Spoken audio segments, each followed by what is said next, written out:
everyone, welcome to my channel. So ee roju video lo entante Christmas yokka beauty products review istunna na genuine review. So nenu ee Christmas beauty products anedi nenu valla website lone purchase chesanu. From past 6 months nunchi nenu use chestunnanu. So naaku nachina products enti naaku nachina products enti anedi clear ga nenu meeku ee video lo share chestanu. Aithe nenu Christmas valladi ee sunscreen తీసుకున్నాను. ఈ sunscreen వచ్చేటప్పటికి SPF 30++. So దీని cost ఎంత పడింది అనేది మీకు నేను ఇప్పుడే చూపిస్తాను.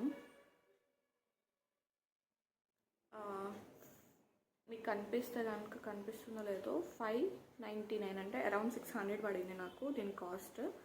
సో మనం జనరల్గా ఎవ్రీడే పర్పస్ యూజ్ చేస్తాం కాబట్టి నాకు ఇది ఓకే అనిపించింది. So coming to the face wash, నాకు ఫేస్ వాష్ కూడా నేను ఫ్రమ్ పాస్ట్ 6 మంత్స్ కంటే ఎక్కువే అవుతుంది. సో దీన్ని నేను యూజ్ చేస్తున్నాను. ఇది ఆల్మోస్ట్ అయిపోతుంది. ఇది కూడా నాకు బాగా నచ్చింది. దీని కాస్ట్ వచ్చేటప్పటికి 649 పడింది. ఇది సాఫ్ట్ మాయిశ్చరైజర్ లాగా కూడా మనకి ఇది హెల్ప్ అవుతుందంట. సో నా జెన్యూన్ రివ్యూ ఏంటంటే మనం ఈ రెండు పర్చేస్ చేసుకోవచ్చు, face wash and sunscreen. So తర్వాత నేను రీసెంట్గా ఏం చేశానంటే నాకు డాండ్రఫ్ చాలా ఎక్కువ ఉంది. సో ఒక షాంపూ యూజ్ చేస్తున్నాను, దానివల్ల మంచి రిజల్ట్ ఉంది. సరే ఒకసారి ఇది కూడా రివ్యూ చేద్దాం అన్నట్టు నేను anti dandruff shampoo from Christmas order చేశాను. దీని కాస్ట్ నాకు అరౌండ్ 959 పడింది. మీకు ఇక్కడ కనిపిస్తుందో లేదో నేను ఇక్కడ మీద వేస్తాను. సో దీని రివ్యూ ఏంటంటే నాకు ఇది యూజ్ చేసిన దగ్గర నుంచి నాకు అంతకుముందు సిల్కీగా ఉండే హెయిర్ దీనివల్ల ఎలా అయిందంటే చాలా ఫ్రీజీగా అయిపోయి గడ్డిలాగా ఉండి అండ్ నాకు ఏమంటారు వాష్ చేసినట్టు అనిపించేది కాదు. నాకైతే అస్సలు నచ్చలేదు ఈ షాంపూ. నేను ఇది ఒక 5 times యూజ్ చేశాను, బట్ నాకైతే నచ్చలేదు. నా మిస్టేక్ అనుకుని నేను ట్రై చేస్తున్నా, బట్ స్టిల్ నాకు ఈ ప్రోడక్ట్ అయితే నచ్చలేదు. అండ్ ఇంకొకటి నేను క్రిస్మస్ వాళ్ళది సోప్ కూడా ఆర్డర్ చేశాను, నా దగ్గర లేదు, అయిపోయింది.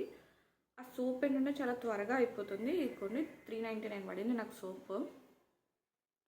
ఈ సోప్ వల్ల ఏంటంటే మనకి స్కిన్ అనేది స్మూత్గా అవుతుంది. ఇది మాత్రం జెన్యూన్ స్మూత్ అవుతుంది and at the same time మంచి ఫ్రేగ్రెన్స్ ఉంటుంది. బట్ కలర్ అయితే నాకు వచ్చినట్టు అనిపించలేదు. సో ఓన్లీ కలర్ పర్పస్ అయితే ఇది వర్క్ అవ్వదు. అండ్ మనం ఎక్కువ వాటర్ పడతాయి అనమాట మనం ఈ సోప్ యూస్ చేస్తే. ఇప్పుడు జనరల్గా నార్మల్ వేరే సోప్స్ ఎలా అంటే కొంచెం వాటర్తోనే మనకి బాడీ క్లీన్ అయిపోతుంది. బట్ ఈ సోప్కి ఏంటంటే కొంచెం వాటర్ ఎక్కువ పడతాయి అనిపించింది. బట్ స్మెల్ అయితే అవసరం ఉండే అండ్ స్కిన్ కూడా చాలా స్మూత్గా ఉంది. నేనైతే మళ్ళీ తీసుకోవాలనుకోవట్లేదు ఈ సోప్ అండ్ ఈ షాంపూ. సో నా నెక్స్ట్ వీడియోలో అయితే మీకు షేర్ చేస్తాను నాకు ఏ షాంపూ వల్ల డాండ్రఫ్ అనేది తగ్గిందో. సో తప్పకుండా చూడండి. ఈ వీడియో కనుక మీకు నచ్చినట్లయితే ఏం చేయాలో తెలుసు కదా. Please to like and subscribe to my channel. Bye.